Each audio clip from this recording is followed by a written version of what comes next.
All right, what's up, family? We gotta have a conversation. Get this video a big thumbs up, man. I'm trying to get some value here. I'm trying to have a conversation, and I want to also inform the people factually. You feel what I'm saying? So we got Congressman Al Green has formally announced that the movement to impeach President Trump is picking up steam. All right, and however, I don't know how you think you're gonna impeach somebody based on alleged or allegedly accusing someone of something and think it's going to stick. So I call it throwing on the wall and hoping that it stick. Okay, if you know what I mean. But Green declared that he rise to announce that the movement to impeach the president has begun, supposedly, right, allegedly, and he will bring up articles of impeachment against the president for desperate deeds done and proposed. This time the impeachment movement is going to be grassroots, not top down, he says, and the people must demand it. When the people demand it, it will be done.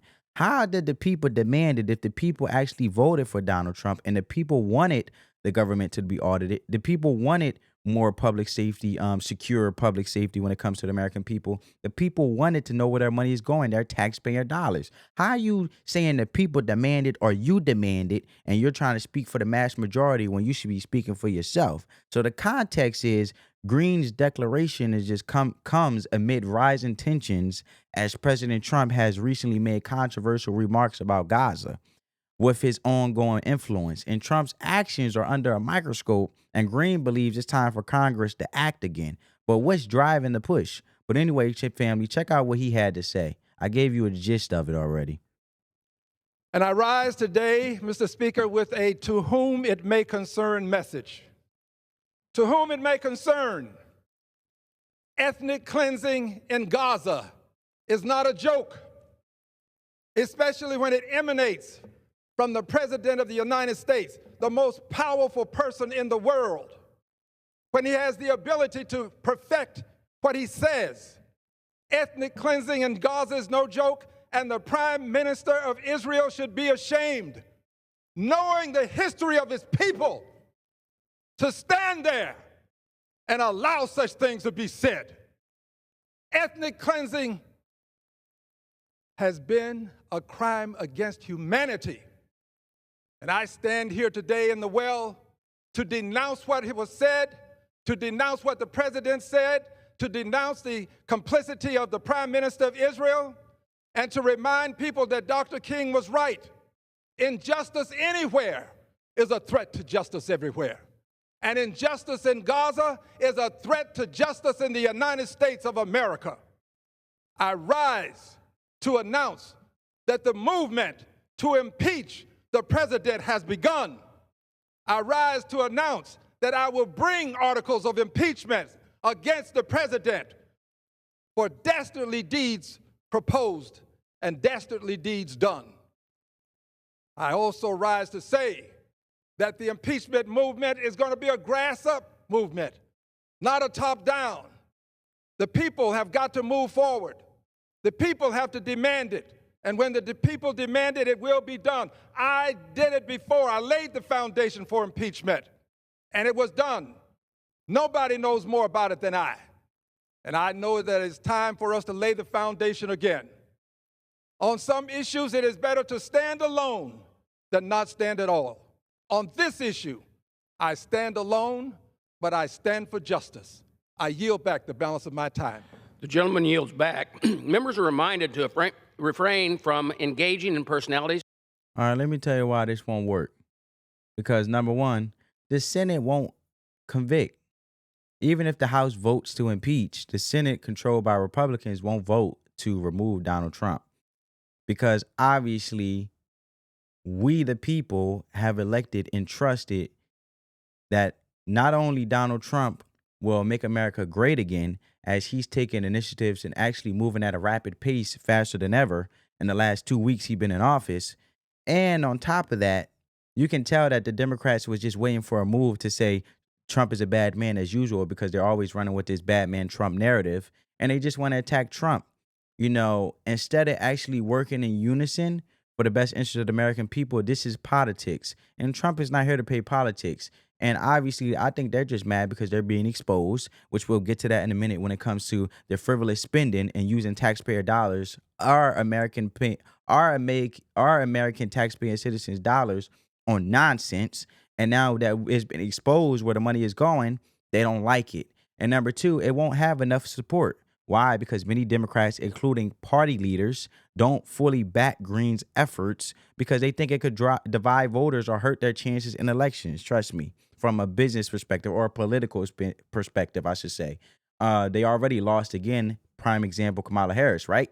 Can't even articulate herself, let alone substantiate her point, or even explain to the American people how it's going to be better for the economy and what's best for the people. But she just keeps spewing the same thing over and over and over, but not really adding no substance. 3, he just got weak reasoning.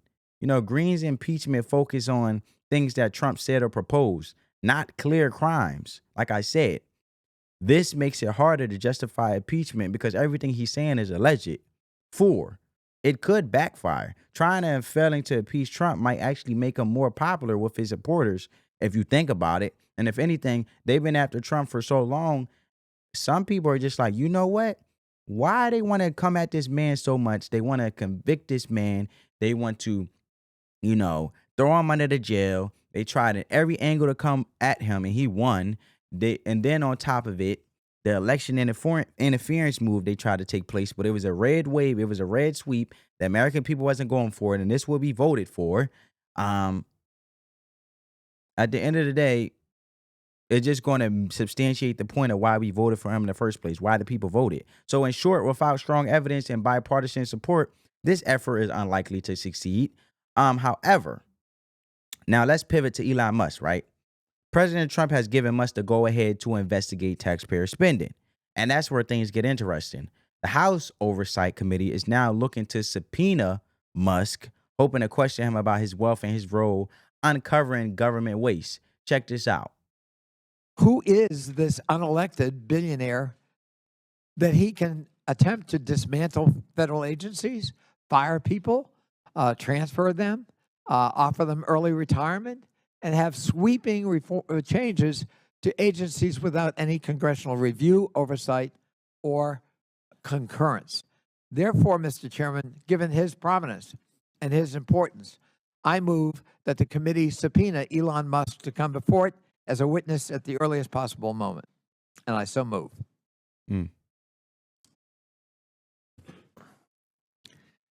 There's been a motion and second. The motion is not debatable. Mr. Chairman, why is it not debatable? Point of order. It is debatable. Mr. Chair, I strike the last word. Hold on. Mr. Chairman. Right. Okay. Mr. Chairman, why don't we want to debate Elon Musk coming in and talking to us about his work and how he's enriched himself for $64 billion? Mr. Chairman. Mr. Chairman. Chair recognizes Dr. Fox. Thank you, Mr. Chairman. I move to table the motion. There's I a second. motion to table. Is there a Mr. second? Chairman, Second by point of Mr. order. Higgins. Point of order, Now, Mr. the Chairman. motion is not debatable, as many Point of order, Mr. are in Chairman. favor of tabling. Point of order. State your point. Mr. Chairman, I think it's outrageous that this committee will not even entertain a motion. No, you state your. Chairman, that's not a point of order. Somebody You know, who's breaking the law agree. Point and of order. dismantling our federal agencies Chairman, I agree. You're and doing hiring point of federal order. This is a disaster. So you guys see it, right? So the motion to subpoena Musk met with pushback. Despite the heated debate, the committee ultimately voted against the subpoena. Why does this matter? Well, it's a classic clash between the government and Musk growing influence. Many see him as someone shaking up the status quo by holding the government accountable for taxpayer spending. And however, just to substantiate my point, the effort to subpoena Elon Musk fails in oversight committee, according to Politico. And you see Eric, Insider obviously has cited this, or basically, informed us this on X. So the problem with the Democrats' approach, while the Democrats continue to battle Musk and Trump, they're missing the bigger pictures. America want answers about their money. If they keep focusing on these personal battles, They risk looking out of touch with what voters really care about, and they are out of touch, right? And shifting gears, I want you guys to see this major scandal around U.S. aid. It's no secret that American taxpayer dollars fund a wide range of international programs. But what happens when that money ends up funding questionable initiatives? That's the real question. But here's where things get murky in the water, right? Because Politico, a major news outlet, has received over 8.2 million, as you guys see on the screen, from U.S. aid, right? And what's more, is now being reported that some of these funds went towards questionable projects, which we'll see in a minute. And this includes everything from funding green transportation initiatives in Georgia to supporting gender-sensitive projects in Guatemala. Yes, I said it, Guatemala. So I want you guys to see, it says, breaking, U.S. aid has provided Politico with 8.2 million in funding since 2019, folks, per U.S. spending.gov. Now we go a step further, and you guys will see U.S. aid-funded corporate media is the biggest scandal of 2025. In essence, the Biden administration was paying the media through U.S. aid to attack likes of Rumble and X, advocate for censorship, and install their own government in the USA by attacking the opposition party. Makes sense, right? It proves Trump's point. And that's why we got to see through the bull crap, and America has woke up, and that's why we voted the way that we voted. So, why is this a big deal? Like I said, the CEO of Rumble in particular has labeled this a scandal because that was the CEO, Chris Pavlovsky. The U.S. government, it seems, may have been or have been quietly funding left-wing propaganda outlets, something that Americans likely weren't aware of, and Musk and others are now pushing to hold these agencies accountable, and the scandal is starting to unfold in public. And you know what happens when things what happens in the dark must come to light. And when things come to light, some people true colors even come out more, because now the Democrats or the hypocrites are being exposed, and they never had Americans' best interest, right? If you believe that and you also agree from what I said, comment down below in the comments and we can have a conversation about it. So it also adds to my point in, it's also an eyebrow raising twist, you know, when it comes to Politico. Before we get into all these, all these other projects being funded by U.S. aid that you guys see on the screen, Politico recently failed to meet payroll for some of its employees, leading to speculation about whether it's connected to U.S. aid funding. And an email from Politico explained the situation as a technical error. But many are wondering if the funding issues from U.S. aid could be playing a role. And Elon Musk responds to this with swift, calling it odd and questioning how a publication could be so reliant on taxpayer money, right? And you go look it up, right? Because it exposes the financial mismanagement at Politico. However, U.S. aid, now look at what's on the screen. I'll show you guys all these projects. U.S. aid has been completely unaccountable for decades, run by bureaucrats with agendas who believe they answer to nobody. Here are a few of more ridiculous projects in which they spend your money. $7.9 million to teach journalists how to avoid binary gender language. $20 million for a new Sesame Street show in Iraq. $4.5+ million to combat disinformation in Kazakhstan. $1.5 million for art of inclusion of people with disabilities. $2 million for sex changes in LGBT activism in Guatemala. $6 million to transform digital spaces to reflect feminist democratic principles. $1.1 million to help the BBC value the diversity of Libyan society. $10 million worth of U.S. aid funded meals, which went to Al-Qaeda linked terrorist group. $25 million for Delota to promote green transportation in the country of Georgia. $6 million for tourism in Egypt. $2.5 million to promote inclusion in Vietnam. $16.8 million for separate inclusion group in Vietnam. $5 million to Eco Health Alliance, one of the key NGOs funding bat virus research at the Wuhan lab. And it goes on and on and on and on, right? So I want you guys to see the pushback, because apparently the Democrats see nothing wrong with these frivolous spending using our American people taxpayer dollars, and they look at it like it's theirs. So, however, before I get to Nancy Mace, I wanted to show you how the Democrats are hooping and hollering on the rally and basically trying to say that U.S. aid is good for America and good for the We will fight country. their violation of civil service laws. We will fight their violation of civil rights laws. We will fight their violations of separation of powers. We will fight their violations of our Constitution of the United States of America. We will not shut up. We will stand up. We will speak up. We will rise up. It is time, as the African spiritual says, for us to lift every voice. This is why we say that the grown folks are back in office, because while these people spew lies and they're the ones that's actually initiating division, they are the individuals saying and trying to accuse Donald Trump and the other party, in this case the Republicans, of dividing when they the only one has been the main cause of initiating division in the first place, and let alone robbing the American taxpaying citizens, Americans in this case, but they claim they have our best interests as Americans. So I want to scroll down and show you how they believe. Still, like I said, another prime example, and this is Senator Chris Coons, a Democratic individual who basically believes that U.S. aid saves lives. Check this out. USAID saves lives, makes peace, protects our planet, stabilizes our world, does great work. Let's cheer for the men and women of USAID. That's wild. If Doge wins and our foreign aid is completely shut down, if Elon Musk wins and our foreign assistance completely ends, who will cheer and who will win? The cartels will win, terrorists will win, Russia will win, China will win. This effort is not efficient. How the cartels will win when the administration that just left, which is the Biden administration, was letting the cartels in. The same Democratic Party that's sitting here saying the cartels will win when Donald Trump is the one that's pushing them out.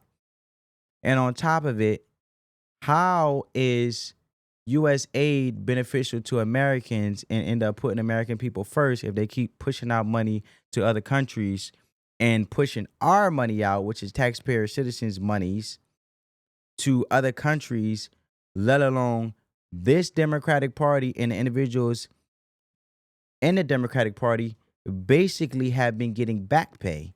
They basically have been getting funded to fill their filthy little pockets for their own personal enrichment. And if you don't believe me, Ukraine leader said he didn't receive all the aid that they have mentioned to give when it came from the Biden administration. So this is another example of what I mean to back up my point. It says, didn't know where it went. Zelensky says Ukraine received $75 billion out of a U.S. approved $177 billion. Where did the rest go? So he received less than half of what was approved by the U.S. and was unaware of where those funds went. This came after Trump froze all foreign aid except Israel and Egypt, right? So the point is, if you guys are so worried about prioritizing foreign aid, where's the accountability and being transparent and also being responsible with the money, because it is taxpayer citizens' dollars? Where did the rest go? Let me guess. It went to the individuals, which was the past administration, to enriching themselves and none funding and taking the money. I'm not surprised that Ukraine didn't get all the money. I'm not surprised that Zelensky didn't receive all the money that they say they didn't approve for. Just like with Africa. All that money that Biden sent there, they didn't get all that money. And China is actually taking over Africa. But that's a whole different topic. But you get my point. So, however, as the debate heats up, Congress is now pushing for answers. Recently, when it comes to Speaker Mike Johnson, defended the push for oversight, arguing that it's long overdue when it comes to auditing our government, having a more lean government, and also being very transparent with the American people, as they should, because It's the Americans' people money. So check this out. Look, I got to challenge the premise of the question, Chad. You know me. I'm a fierce advocate and defender of Article 1. I mean, look, we are the legislative branch. There's a reason the Founding Fathers put the Congress, the legislative branch, as the first article in the Constitution, and we're going to vigorously defend that. But what's happening right now, I think there's a gross overreaction in the media to what is happening. The executive branch of government in our system has the right to evaluate how executive branch agencies are operating and to ensure that not only the intent of Congress in funding mechanisms, but also the stewardship of precious American taxpayer dollars is being handled well. That's what they're doing by putting a pause on some of these agencies and by evaluating them, by doing these internal audits. That is a long overdue, much welcome development. That's what the American people demand and deserve. And that's what's happening. So we don't see this as a threat to Article 1 at all. We see this as an active, engaged, committed executive branch authority doing what the executive branch should do. They have broad discretion in all the funding, as you all know, because you follow this. When Congress funds an agency, they give broad discretion to the executive branch on how it's administered. They're using that authority right now in a way it hasn't been used in a long time, so it looks radical. It's not. I call it stewardship. I think they're doing right by the American taxpayer, and we support that principle. When it comes to the point of codification and legislation and all the rest, we'll be evaluating all those things. But right now, I think they're acting within the scope of their authority. There's be legal challenges. The courts will have some things to say about this. But so far as I'm concerned, Chad, this is not a usurpation of authority in any way. It's not a power grab. I think they're doing what we've all expected and hoped and asked that they would do. For years, members of the legislative branch in Congress, Senate and House, have asked for details. They've asked for, the expenses of USAID. I mean, look, this is what was uncovered. 3 just quick examples. I mean, you tell me if this is unreasonable. Some of the stuff that the money was being spent on that we didn't even know. Crazy examples that came out. Look, $100 million on initiatives like expanding atheism in Nepal. That's what American taxpayers should be paying for? No way. Transgender operas in Colombia, drag shows in Ecuador? No way. The American people want us to, we have a $36 trillion federal debt. It is a serious threat to the future and security of our nation. We got to spend money better. And if this executive branch and this White House is going to take the initiative to dig in and find those details and expose them, we applaud it. We're all on board. Thanks so much.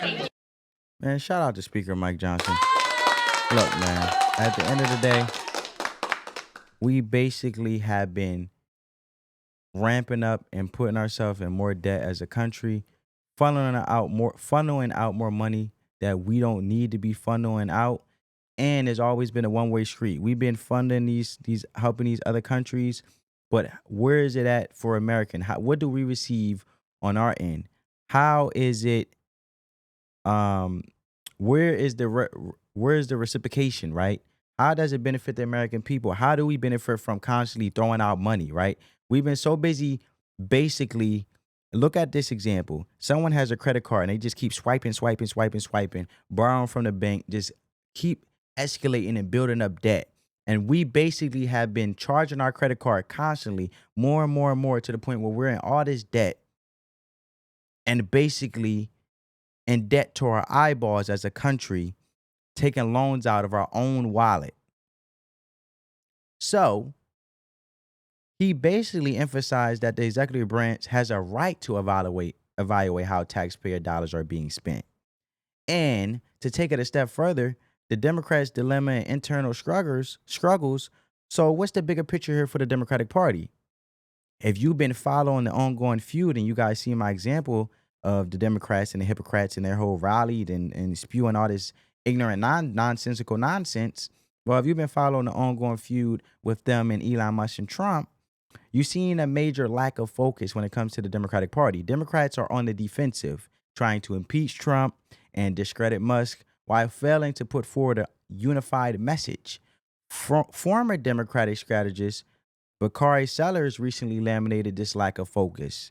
He called out the party's failure to present a coherent vision, ultimately weakens their chances of securing a win in the next election, which I believe and I hope that J.D. Vance is the next runner-up, as I believe he will be successfully and will win the next election. But as the U.S. aid scandal grew, we see more revelations about taxpayer-funded projects. And I showed you guys all these controversial expenditures, right? The 7.9 million spent to teach journalists about gender language, 20 million for a Sesame Street show in Iraq, 2 million for sex change surgeries in Guatemala. These expenditures have sparked outrage among taxpayers, especially in the light of current domestic challenges. So the bigger issue is the questions Americans should be asking is, what is the true cost of these projects? And are they really serving U.S. interests, or are they just part of a political agenda? And I want to know you guys' answers down in the comments below. But the growing outrage is pushing lawmakers to question the legitimacy of these funds. So in conclusion, and however, before I conclude and wrap this video up, and get this video a big thumbs up if you got some value from this video. But this is how you know that he never had the best interest of the American people when it comes to the Democratic Party. Because Joni Ernest, she was threatened by U.S. Senator Joni Ernest was threatened by USA leaders over Ukraine aid oversight. And this was years ago. So I want to show you guys this and what she had to say in regards to the matter, and basically how they came at her and not liking that she was the one that was advocating for audit too back I then. know, Elon, you have been on USAID. You Yes, have really, and so that's the this hornet's nest for sure. this was another one of my efforts. Yes, And this began years ago when we were trying to figure out what they were doing with our American taxpayer dollars that were going to support humanitarian efforts in Ukraine. So I wanted to know exactly how those dollars were being spent, and right. not A just in. reasonable request. Yes. Oh my gosh. And I shared this with you earlier, Elon, just privately, but we got all kinds of threats from USAID because I was trying to Wow. exercise my oversight capacity in Congress. So I mean, they, that's just shocking. I mean, it's oh, how I mean, honestly, it's outrageous that a taxpayer-funded organization would threaten a U.S. senator uh, who is simply trying to figure out if American taxpayer money is being spent correctly and not fraudulently. yes. Well, there you have it, folks. I just wanted to show you guys that before I wrap up. So now to wrap things up, what does this all mean for the future? With impeachment articles on the table and an ongoing fight over U.S. aid funding, the real issues remains the same. American taxpayers deserve transparency. It's common sense. So do you think the Democrats will succeed in impeaching President Trump? Let me know in the comments. Will Elon Musk step forward to expose the full extent of government waste? Let me know your thoughts in the comments below. Also, I'm thinking about doing an update in regards to the confirmation of Pam Bondi as the new Attorney General, which could shift the dynamics, and I already have heard a little bit of it in regards of her coming at sanctuary cities and penalizing them for being in time, home, and way when it comes to them trying to get rid of illegals to protect and also restore the public safety of the American people. But let me know if you guys want me to cover that. On that note, family, I hope you guys enjoyed this video and got some value from this video. On that note, let the love supersede the hate, spread the peace, love, and positivity, and always stay informed, people.